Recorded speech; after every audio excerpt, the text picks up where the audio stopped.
Hi friends, నేను చేసిన variety పచ్చడి మా ఆయన మీద ప్రయోగం చేయబోతున్నాను. చూడండి, కలుపు.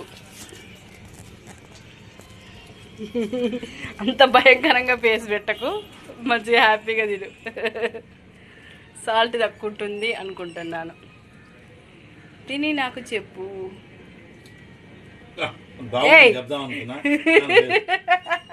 నువ్వు నమ్మలేక బాధలు పెట్టాలి. ఇలాంటి వంటలు అంటేనే సూపర్ టేస్ట్. చూడండి ఇలా ఆడేస్తున్నారు. పర్లేదులే, నో ప్రాబ్లం. భరించేవాడే భర్త. నాకైతే నచ్చిందండి. నాకు పెట్టి